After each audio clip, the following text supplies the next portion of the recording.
Isang joyous, blessed Sunday po sa lahat ng nanonood at nakikinig ngayon.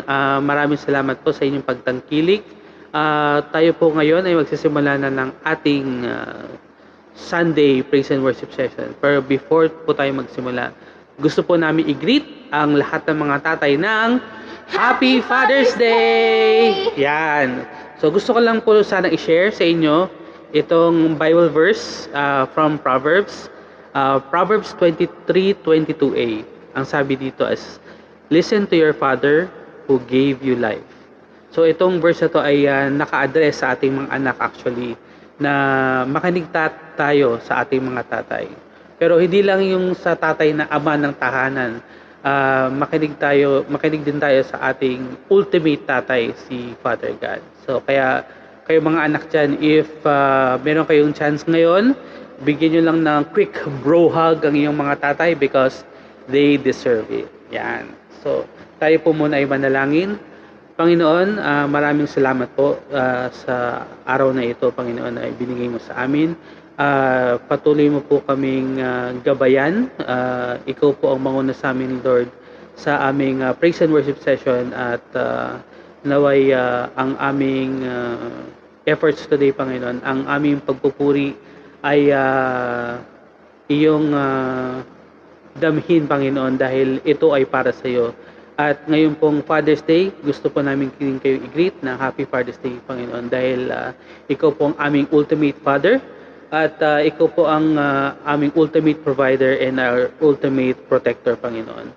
Lord, as we continue this day, be with us. Let your Holy Spirit be upon us, Panginoon. And itong araw na to, ikaw lang po ang mataas, ikaw lang po ang aming papupurihan, ikaw lang po ang aming pasasalamatan. Sa pangalan ni Jesus, Amen.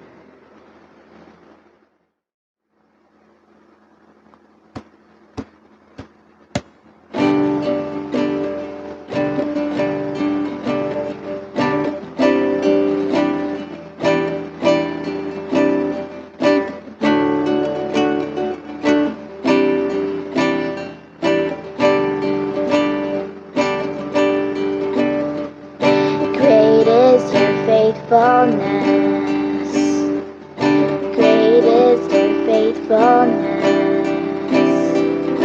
You never change, you never fail, oh God. True are your promises,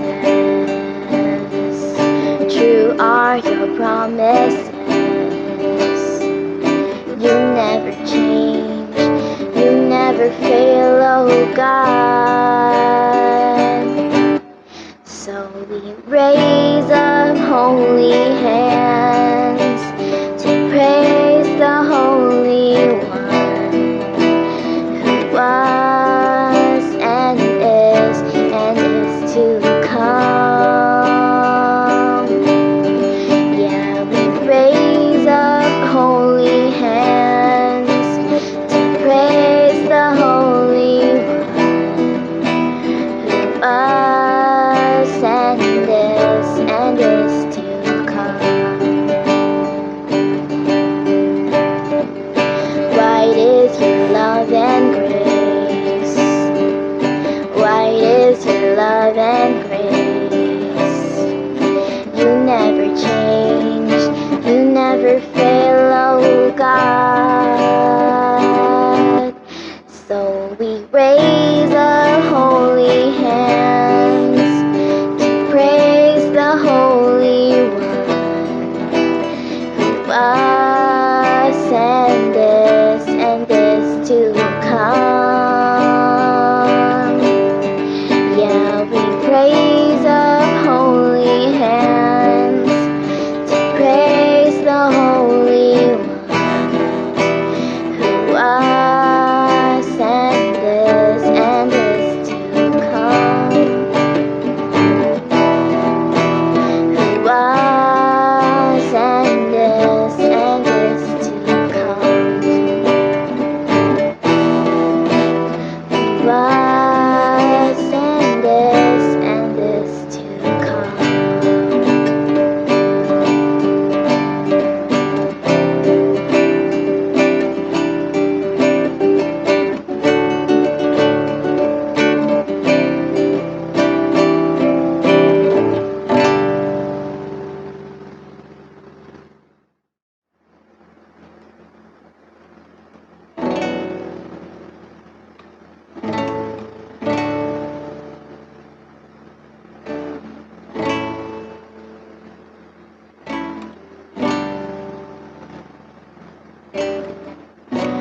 You call me out upon the waters, the great unknown. Your feet may fail, and there I find you in the mystery. In oceans deep, my faith will stand, and I will call upon your name, and keep my eyes above the waves. When oceans rise, my soul would rest in your embrace. For I am yours, and you are mine.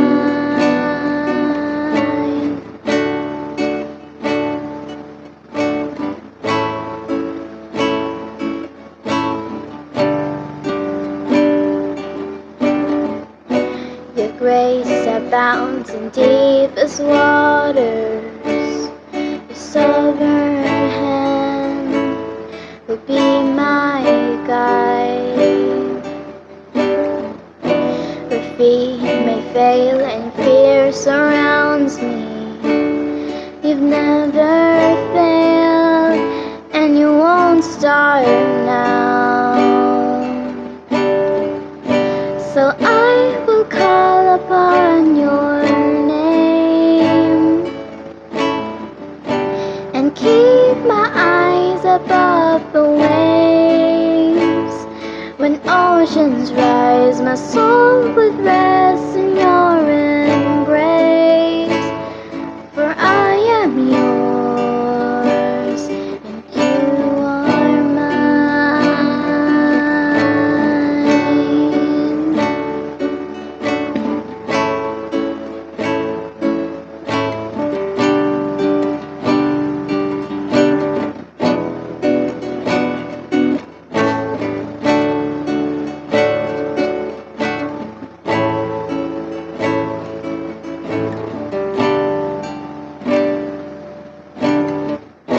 Spirit, lead me where my trust is without borders. Let me walk upon the waters, wherever you would call me.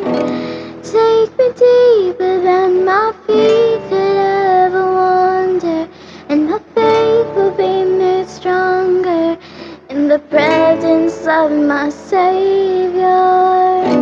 Spirit, lead me where my trust is without borders. Let me walk upon the waters, wherever you would call me. Take me deeper than my feet could ever wander, and my faith will be made stronger in the presence of my Savior. Spirit, lead me where my trust is without borders. Let me walk upon the waters, wherever you would call me. Take me deeper than my feet could ever wander, and my faith will be made stronger in the presence of my Savior. Spirit, lead me where my trust is without borders. Let me walk upon the waters, wherever you would call me. Take me deeper than my feet could ever wander, and my faith will be made stronger in the presence of my Savior. Spirit, lead me where my trust is without borders. Let me walk upon the waters, wherever you would call me. Take me deeper than my feet could ever wander, and my faith will be made stronger in the presence of my Savior.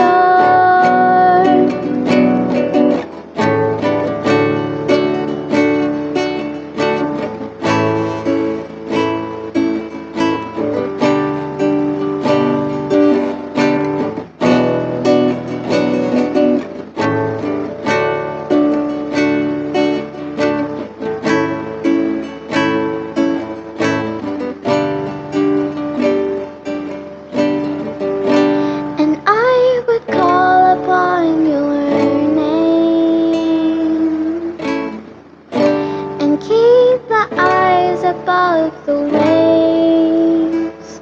When oceans rise, my soul would rest in your embrace. For I am yours, and you are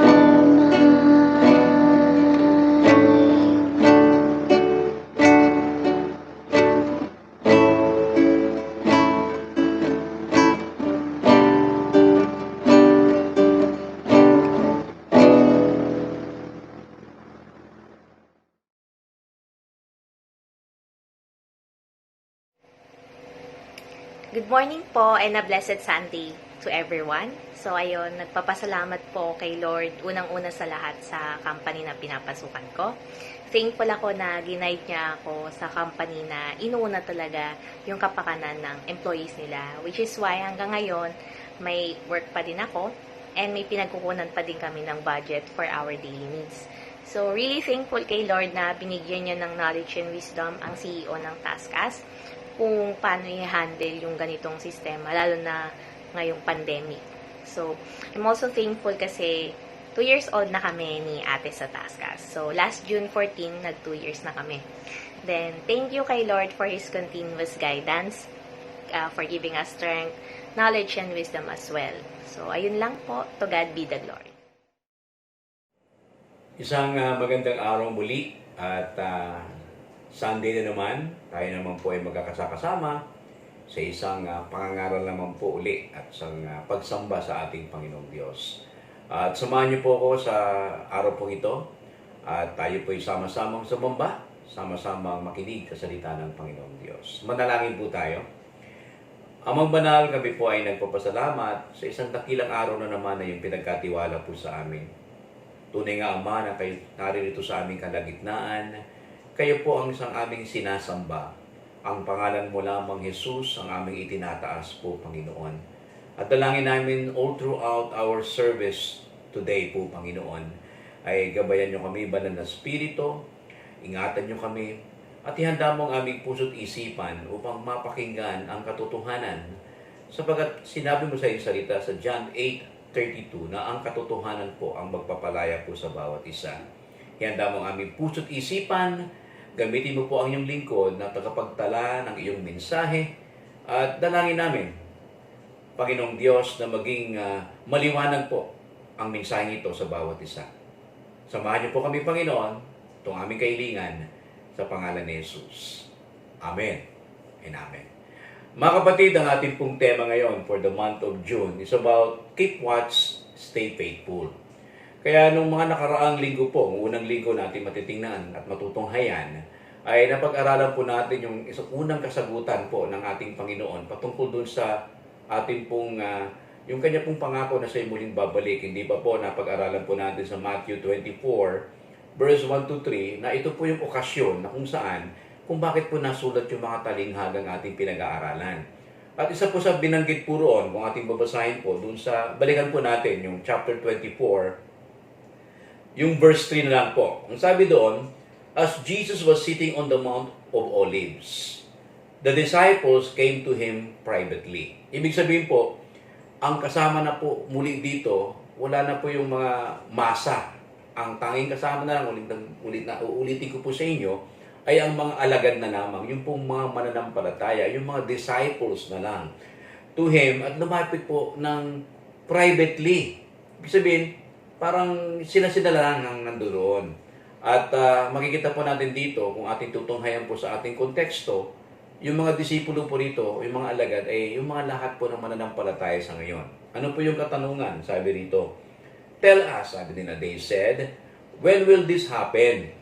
And what will be the sign of your coming and of the end of the age? Yung when will this happen? Itong pagtatanong nilang when will this happen, yung kung paano po masisira yung templo na sinasabi na within 3 days ito ay masisira, after 3 days mabubuo uli. Okay? Ganun ang sinasabi. Kailan ito mangyayari? So, itong when will this, that is the destruction of the temple ang sinasabi and the end of the age.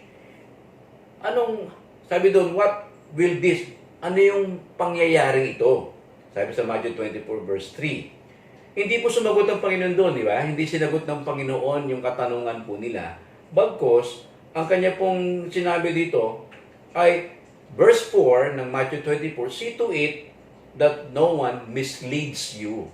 Yung bang hindi kayo mailayo sa katotohanan. Yung misleads. Yung bang, kumbaga sinasabi rito, makinig kayong mabuti na wala ang sino man sa inyo ang magbibigay ng maling katuruan o maling, kung gagabayan kayo sa maling pamamaraan ng sinasabi kong ako'y muling babalik.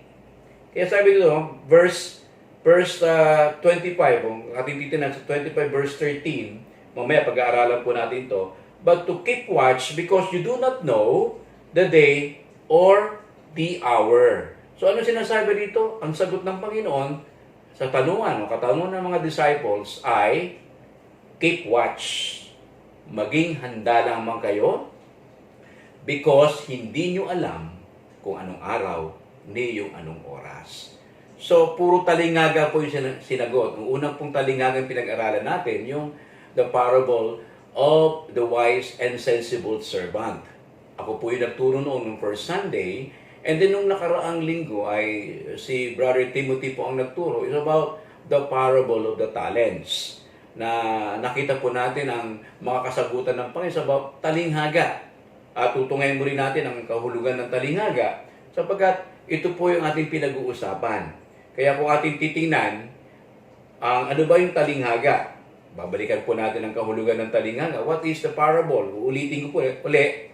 It's a story or saying. Isa pong kwento o kasabihan drawn from everyday life. Ibig sabihin kinuha po sa pang-araw-araw na pamumuhay natin. Which employs comparative expressions. Ibig sabihin, ikinukumpare po yung iba't ibang kahulugan nila dito to illustrate para ipaliwanag pong isang katotohanan and bring about a response from each intended audience. Sa ngayon po, yung mga parable po nito, ang intended audience po dito ay yung mga disciples. So ating ilalagay po sa panahon ngayon, ang intended audience po sa ngayon ay tayo po yon. Ito po ay galing po sa definition po ni Reverend Rick Boto sa aming pong pag-aaral about the parable. So, tunghihan po natin ito. Ang pag-uusapan po natin ngayon is the parable of the 10 virgins. Ito po ay nasa Matthew 25, 1 to 13. Hayaan niyo po kung basahin yung verse 1 muna, no? Ang sabi sa verse 1, at that time, yung word na time, take note of this, yung word na time is illustrates yung time na sinasabi po doon sa chapter 24, verse 3. Ano yung time na yon? Yung tinatanong po nila kung kailan itong mangyayari. Kung kailan siya babalik, at ano man ang mga magiging senyales yung tinatanong nila, what will be this time? Kung baka ano itong time na to? So sabi sa verse 1 ng chapter 25, at that time, sabi, yung panahon na sinatanong nyo sa akin, kung kailan ako babalik, kung kailan po ang the end of the age, ito muna ang pakinggan nyo. At that time, the kingdom of heaven. Take note, hindi sinabing kingdom of God. Bakit? Dito po kausap dito yung mga Hudyo. Sa kanila, blasphemy po. O kaya maling paggamit kung gagamit ka ng Diyos sa isang pananalita. Kaya kingdom of heaven na ginagamit. Parang sinasabi na, irespeto sa pangalan ng ating Panginoon. So, kingdom of heaven na ginagamit. At that time, the kingdom of heaven will be like 10 virgins. 10 birhen. Take note, huwag nyo na pong punayin yung bakit 10, hindi ginamit 6, bakit ginamit 7, basta 10. Huwag na natin pong questionin yon. Just 10 virgins. Huwag nyo na pong bigyan ng meaning yung 10 na yan. Kasi maraming nagbibigay pa ng meaning ng 10. Bakit hindi 12? Para masabing 12 tribes of Israel. Huwag na natin pong bigyan ng meaning. Basta 10 birhen who took their lamps and went out to meet the bridegroom. Okay. Ano ibig sabihin nito? Meron po silang tools. Meron silang similarity. Yung 10 birhen na to ay meron pong daladalang ilawan. Yan ang kanilang instrument or tools. Take note, pare-parehas po silang may dalang ilawan. Okay. Ngayon, ano yung purpose po nila? Ano yung task po nila? Went out to meet the bridegroom. Okay, anong kahalagaan nito? Ang kanilang tool is the lamp. Ang kanila pong purpose is to meet the bridegroom, yung kanila pong mapapangasawa. Kung atin pong titingnan, babalikan po, sa ritual po ng mga Hudyo sa kanilang kasal, meron tinatawag na wedding procession. Sa mga katulad po natin mga Christian, ang kasal po natin, meron din tayong wedding procession, di ba? Bago po ibibigay yung babae doon sa lalaki, di ba? Meron tinatawag tayong wedding procession. Paano yon? Yung babae po ay maglalakad kasama po ang mga magulang ng babae at dadalhin po doon sa lalaki, doon sa malapit na sa altar po. Kasama po yung mga magulang ng lalaki. Yun po yung wedding procession. Pero sa mga Hudyo po, ganito po ang kanilang wedding procession. Yung bridegroom po ay naroon po sa bahay niya kasama ang kanyang mga magulang. Yung bride ay nasa bahay po niya kasama rin yung mga magulang ng babae. So, mangyayari po magkakaroon po ng procession. Ano ibig sabihin ng wedding procession sa mga Hudyo? Sila po ay maglalakad papunta mula doon sa kanyang bahay ng babae, yung bridesmaid kasama yung mga invited guests, papunta po sa bahay ng lalaki. Yun po yung tinatawag ng wedding procession sa mga Hudyo. At pagdating po doon sa lalaki, lalabas po yung lalaki kasama yung mga magulang at doon po magsisimula na po ng kasalan. So, ibig sabihin, ganun po yung kanilang wedding procession. At dito po, sa Matthew 25, makikita po natin na pinapakita po ng ating Panginoon sa parable na ito ay merong kasalang mangyayari. At kailangan po yung wedding procession sa kanila po ay madilim po gabi at ang makikita po natin dito ay kailangan po ng lamp, ilaw, dahil may procession pong mangyayari, so kailangan po meron kayong ilaw na dala-dala.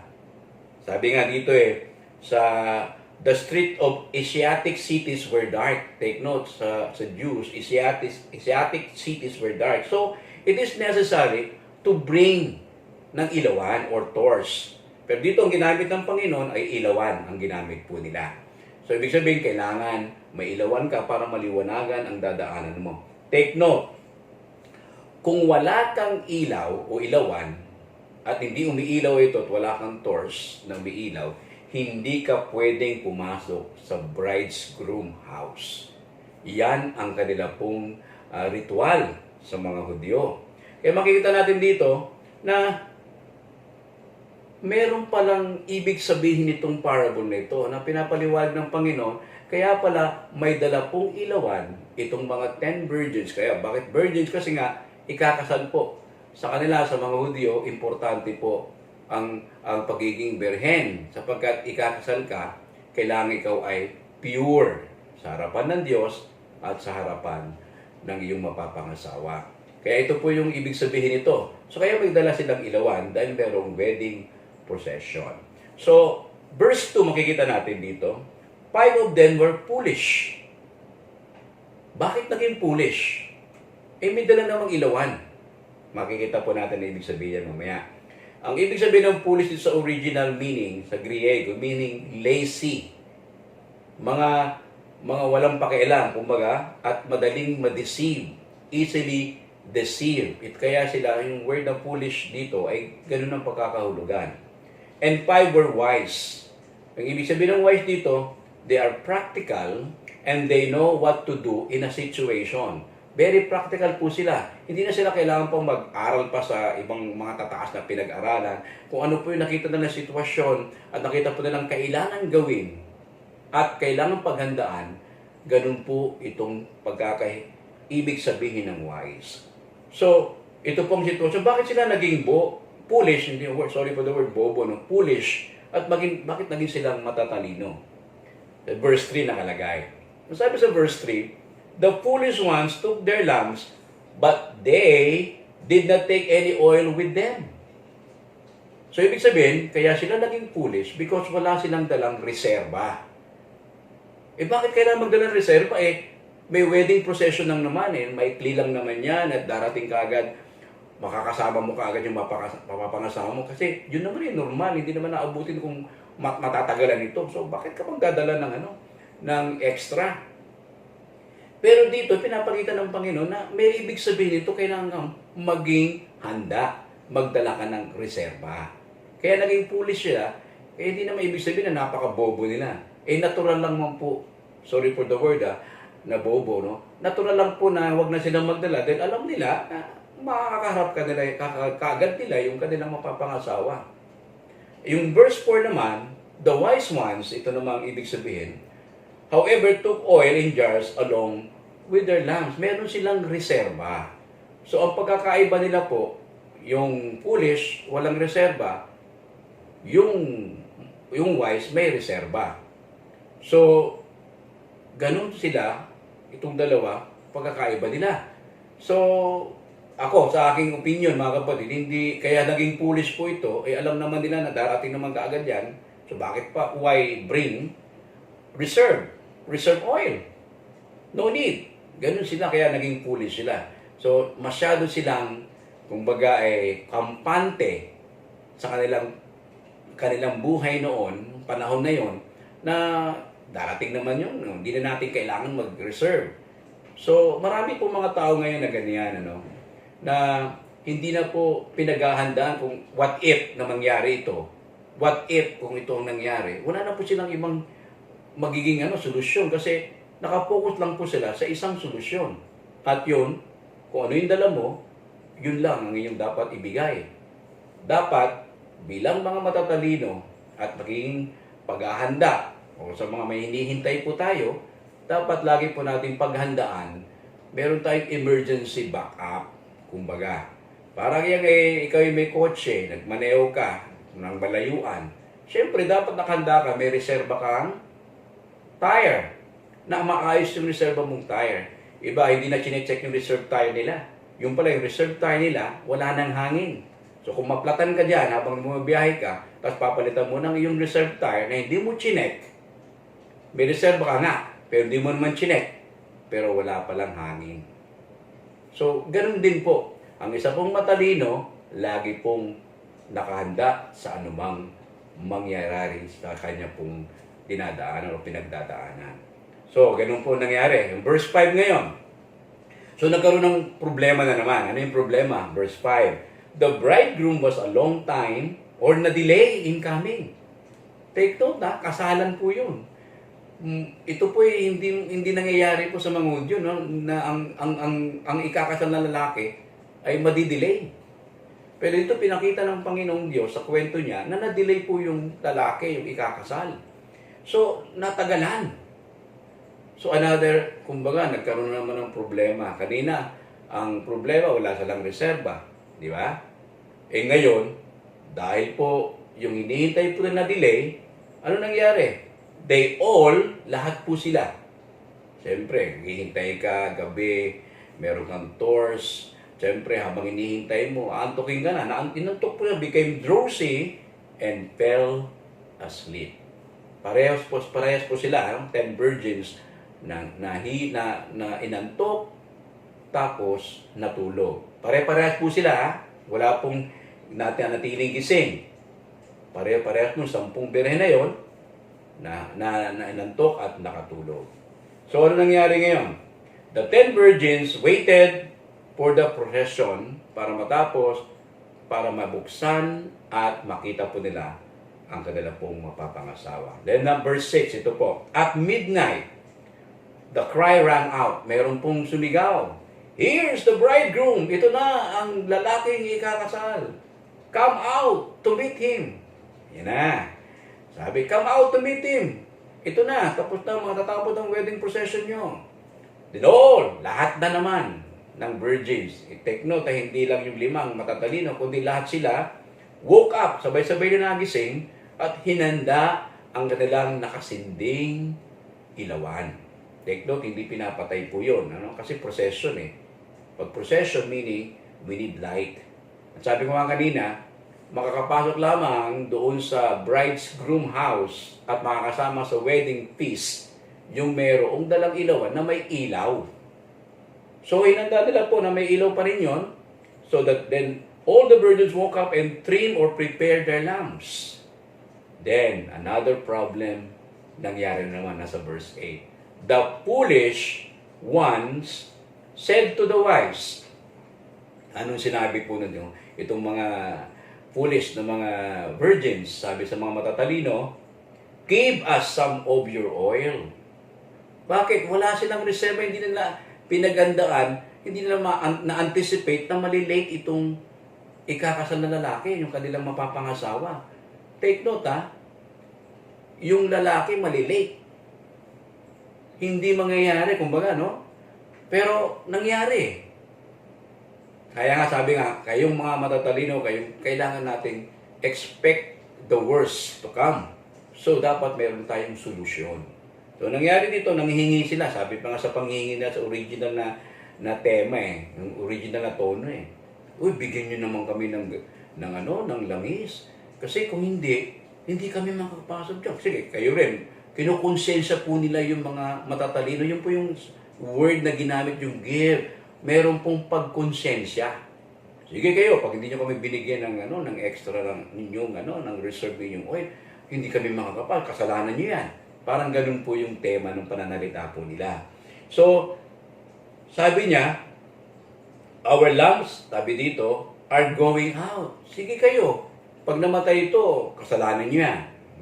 Ginukonsensya pa. Pero ano mo, sa verse 9, ang sagot nila, ng mga matatalino, talagang matalino po, iniintindi po nila yung mga sitwasyon. Matalino kasi, they know what is the situation and they know kung paano po sila sasagot na hindi naman po masasaktan po yung kausap po nila na humihingi. Katulad po nung paghingi nila ng foolish virgins, no? Sabi, verse 9, no! Hindi naman pasigaw, no? No, sabi nila. They replied. And then they explained. Sabi nila, there may not be enough for both us and you. Kasi kung magbibigay kami, baka mamaya, pares tayong mawalan. So, hindi kami pwede magbigay sa inyo kasi sapat lang yung aming pong dala-dala. At ito nga, mayroon na pong warning o mayroon na pong announcement na darating na po yung ating pong mga mapapangasawa. So, kung bibigyan namin kayo, mamaya ma-delay na naman. Wala na ho kaming reserva. So, mas maganda, sabi niya, instead, go to those who sell oil. Punta kayo doon sa bilihan and buy some for yourselves. Bumili na kayo. Habang wala pa, di pa dumarating yung ating mapapangasawa, bili na kayo ng reserva. So, ang ginawa naman sa verse 10, itong mga foolish virgins, but while they were on their way to buy the oil, bumili naman. Ito po yung isang surprise na nangyari po. The bridegroom arrived. Aray po sa limang foolish virgins kasi biglang dumating po Hindi nila ine-expect na biglang darating na. So, nung pagdating po, wala sila. The virgins who were ready, ito yung mga matatalino, yung limang matatalino, na were ready, went in. Pumasok po sa kanila, kasama nila yung lalaking mapapangasawa doon po sa loob ng bahay ng lalaki. Doon po kasi yung wedding feast sa bahay ng lalaki. At ang masakit dito, pinapasimulan na pa yung wedding banquet, yung feast. Siyempre, wala na pong sa labas, nakapasok na po yung mga visitors na may mga ilawan, kasama po yung virgins and 5 virgins, sinarado po yung pintuan. Ang sakit, So meaning, wala na nakita kasi yung limang foolish virgins ay namili pa ng langis, hindi na inaasahan, word na inaasahan, dumating po yung lalaking ikakasal. At, nung pumasok po lahat, nung may ilawan at may ilaw, sinarado po yung pintuan. So, wala na, sarado na, no? Kaya yung the 5 wise virgins were able to proceed because, anong maganda sa kanila, they had reserved supply of oil to their lamps at continuous po yung ilaw ng lamps. Pero yung foolish virgins, lack po ng oil. So, not being ready, ano nangyari? Hindi po sila nakapasok doon sa wedding feast. So, verse 11, ito yung masakit na nangyari. Later, tagal pa, no? Later, no? Kasi bumili nga sila. Later, the others also came, the 5 foolish virgins. Lord, Lord, tinawag pang Lord, Lord eh. They said, open the door for us. Pasigaw pa. Ibig sabihin, imbis na makiusap, pasigaw pa ng parang inuutusan pa yung kanilang papapakasama, o yung Lord pa nga ang tawag, Lord, Lord. Panginoon, Panginoon, buksan niyo ang pinto. Hindi pa sinabing, please Lord, can you please open the door? Hindi. Kapag ikaw ay talagang nagmamadali na, huling-huli ka na dahil nga hindi ka nakahanda kung ano-ano na nasasabi mo. Na instead na ang alam mong kausap ay Lord, Kaya sinabi to Lord Panginoon Pero inuutusan nila. Walang please. They command the Lord to open the door. Yan ang masakit sapagka yung mga taong hindi nakahanda na sabi nila, ako'y handa at marami rin sa ngayon na iba-ibang kaisipan na nakahanda sila. Pagdating ng araw napagsarahan ng pinto at bigla na lang magsasabi pang Panginoon, Panginoon. Tapos uutusan pa. Pero ito masakit. Ito masakit na nga napagsarahan ka ng pinto, hindi ka nakapasok doon at nakasama sa wedding feast. Mas masakit pa itong kanilang narinig sa verse 12. Itong 5 berheng foolish, no? Anong narinig lang sa verse 12? But the Lord replied, but He replied, sabi doon, truly I tell you, I don't know you. Wow! Siguro biglang bagsak yung kanilang katawan, yung kanilang muka, nung marinig nila, truly I tell you, I don't know you. Iba ang sakit na alam mo matagal mong hinihintay, tapos nung nahintay mo na dumating na, at sasabihin pa sa'yo, buksan mo at pinagsarang ka ng pinto, sasabihin pa sa'yo na hindi kita kilala. Wow! Siguro para kang nabagsakan ng malaking bloke sa iyong katawan. Na sasabihin, ako nasabihan ng hindi kilala for so many days and years kong hinintay at makakarinig lang ako, truly I tell you, I don't know you. Ano sabi sa verse 13? Therefore, wow, it is a concluding part of this story about the parable of the 10 virgins. Sabi doon, therefore, keep watch. Doon ngayon ang papasok yung keep watch. Maging handa. Because you do not know the day or the hour. So yung sinasabi ng Panginoon dito, yung katanungan ng mga disciples kung kailan babalik ang Panginoong Diyos at kailan mangyayari ito, yung katapusan ng mundo. Ang sagot ng Panginoon, verse 13, therefore, keep watch. Because you do not know the day or the hour. Huwag mo nang pakialaman itong ang nakakaalam lang nila ang Panginoong Ama, amang Diyos na nasa langit kung kailan ito mangyayari. Pero ang gawin mo, habang hinihintay mo talaga ito, dahil talagang babalik ako, ay maging handa sapagkat hindi mo alam ang araw o ang oras. Kaya ang aking hamon sa inyo, are we wise watchers or waki? Meaning ng waki po, just para magkaroon ng parehong W. Waki means foolish watchers. Ulitin ko, kayo ba yung mga wise watchers? Mga matatalinong watchers? Watchful? Or a waki watchers? Now, how can we become confident, wise watchers? Yan ang katanong. Yung word na confident, yung bang maging tiyak ka na ikay isang matalinong watcher. Hindi yung iba kasi, matalinong watcher pero hindi confident. Pagdating ng araw na yun, baka mamaya wala na siyang confident to face yung kanyang hinihintay. So, ang term dito, yung keyword na is confident. Maging assured ka that you are a wise watcher. So, number 1, kung ating makikita sa verse 4 and verse 3, ano yung nakita natin doon? Yung mga matatalinong birhen ay nagdala ng reserbang langis. Yung mga hindi matatalino, yung mga foolish na virgins, hindi nagdala ng reserba. So, ano ibig sabihin nito? Ibig sabihin nito, a confident wise watcher should be proactive or anticipated. Ma-anticipate niya yung kanyang buhay. Proactive in life. Ano ibig sabihin ng proactive in life? Hindi po sila reactive lang. Yung bang magre-react lang, kung may nangyari, react lang ng react. But bago mangyari yon, kaya nga tinawag na proactive, alam na nila ang dapat nilang gawin. Katulad po ng nangyari ito, nagdala po sila ng reserba. So they are proactive enough to see what if, kung ma-delay po yung yung aming hinihintay, wala na kaming reserbang langis.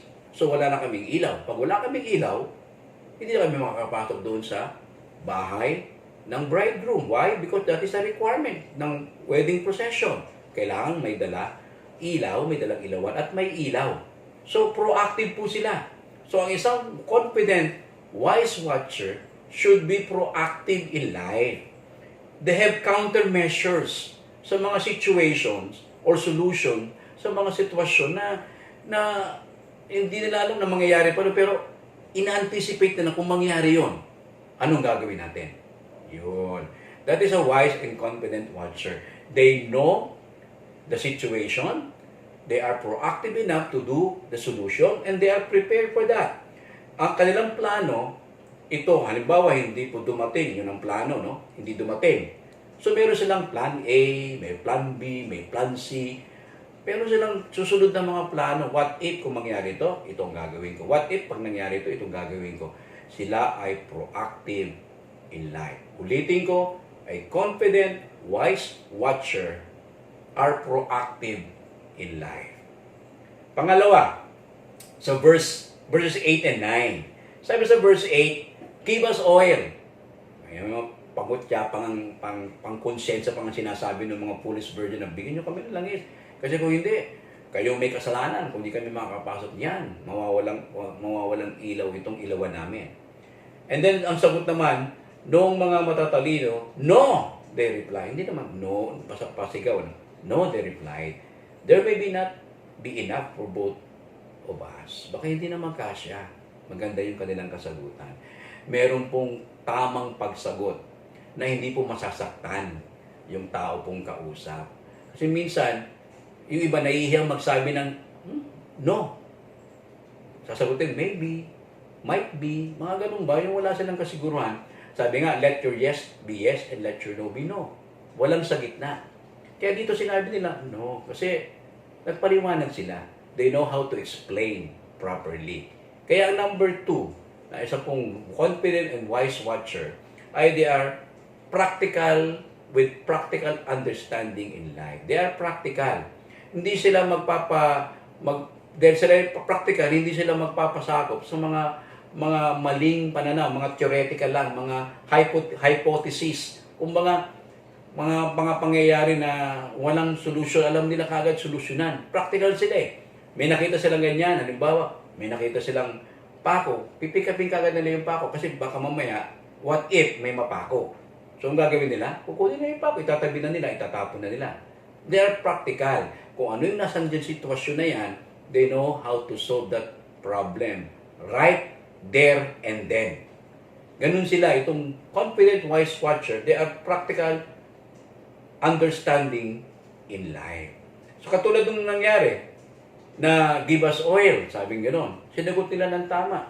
Sapagat practical sila, kung magbibigay sila, baka pareha silang mawalan. So, ibig sabihin yan, both of us ay magpifail. So, mas maganda na meron sa ating magpatuloy, kahit na, kumbaga, habang naghihintay kayo, sabi nga nila habang wala pa yung siguro, wala pa yung yung hinihintay natin, pwede kayong bumili sa labas ng inyong extrang langis. So, nagbigay pa sila ng solusyon. Hindi lang sinabi nila and-explain properly, but so they also provide solution. That is a confident, wise watcher. Hindi lang magsasabi ng no without any explanation. Hindi lang magbibigay ng no with explanation, but with solution pa. That is a practical, that is a life with practical understanding. They have well understanding of the situation and they know their main task and they know how to reply confidently. Kaya nga ganito yung mga ugali, ang mga character ng mga confident and wise watcher. They are not bookish. Pag sinabi kong bookish, they are not puro theoretical lang. Puro lang nasa libro. They know how to apply kung ano yung nasa libro. And they know how to anticipate kung meron po mga problemang mangyayari. Kaya nga sila practical in understanding eh. So, ganun po ang isang wise, confident, wise watcher. So, ang pangatlo, sa verse 10, sabi doon, we were ready, yung who were ready went in. Sino may yung handa ay pumasok na. Sino yung mga handa? Yung 5 matatalinong birhen na may daladalang reserbang langis na tuloy-tuloy po yung apoy ng kanilang ilawan. Pero sa verse 10 pa rin, yung limang mangmang sa Tagalog, yung pulis, while on their way to buy oil, nagpunta po at bumili ng langis. Dumating po yung, di ba, sa verse 10 dumating po yung ating pong, yung kanilang hinihintay. Without knowing it, biglang dumating. Kaya nga sinasabi ng Panginoon, be watchful.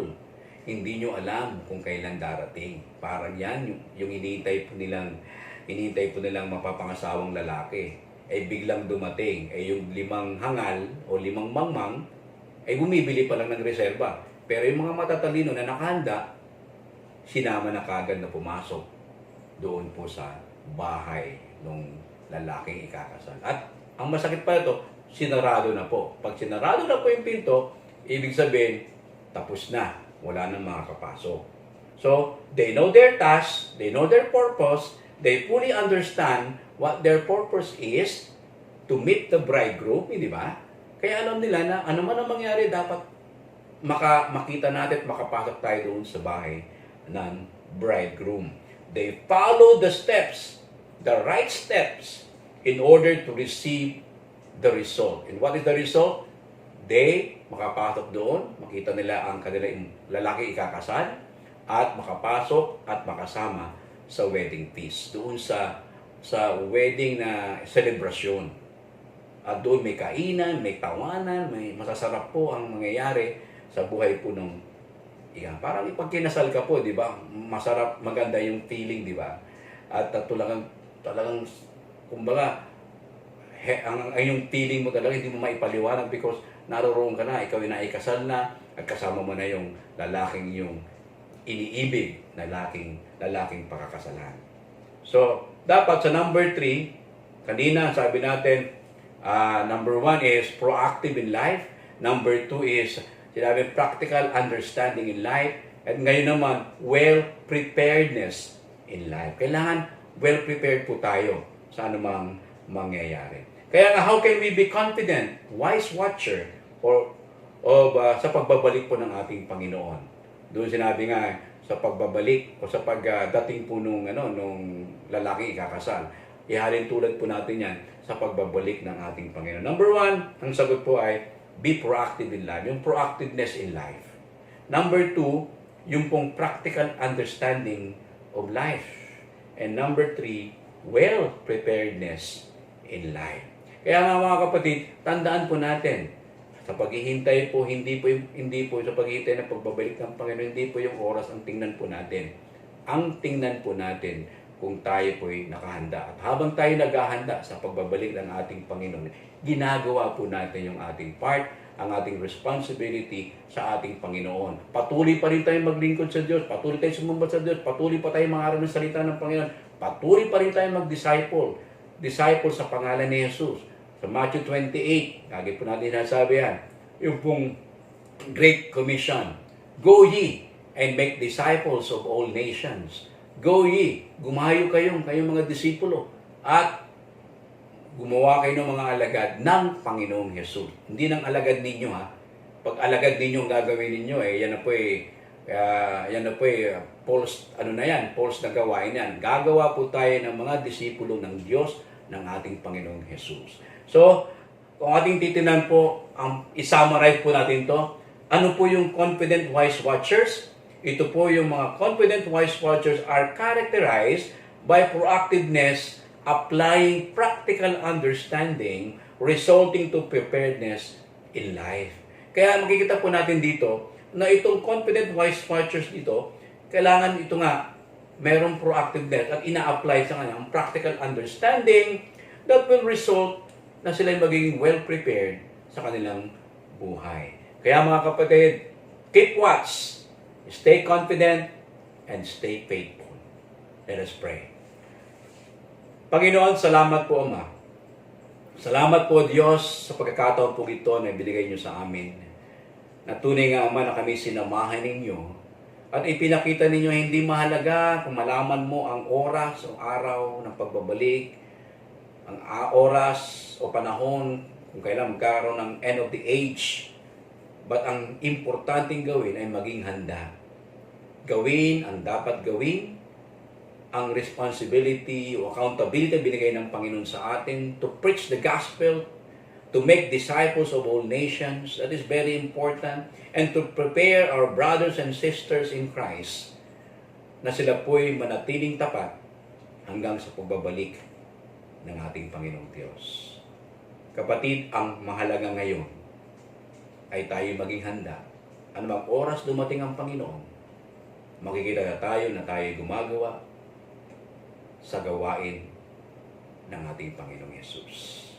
Kaya salamat po, Panginoon, sa katotohanan na kami tinawag mo hindi lamang pumaligtas, kami tinawag mo rin para maging handa at magpatuloy sa iyong ipinagagawang to make disciples of all nations.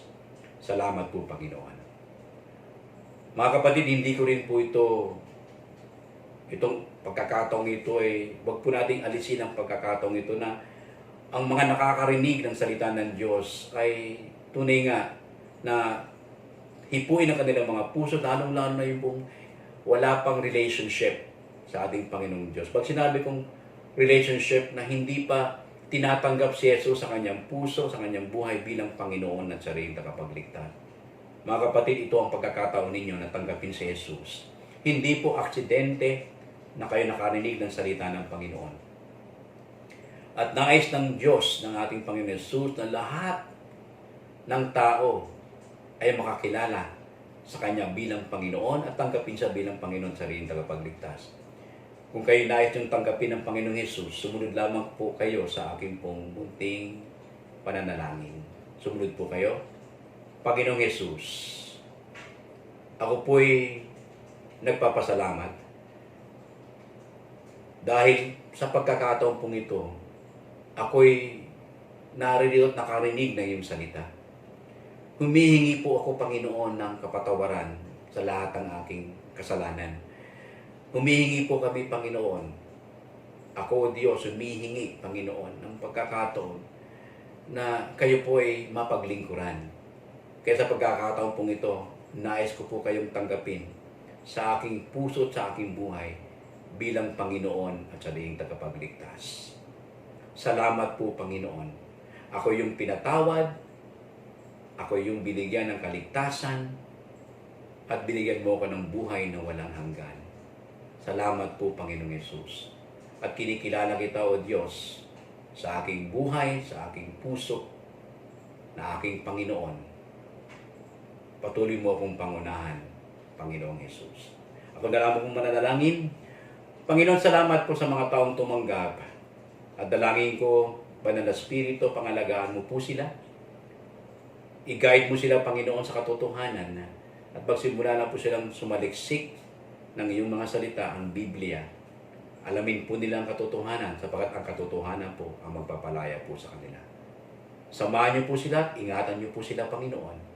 At idako mo sila sa isang church, O Diyos, na kung saan kayo po ang sinasamba at kayo po ang itinataas. At dalayan ko rin, Panginoon, magsimula na po silang makipag-fellowship through sa panahon ngayon, through virtual, makinig po sila sa katotohanan ng mga salita ninyo at patuloy silang idisipulo sa iyong banal na pangalan. Salamat po, Panginoon.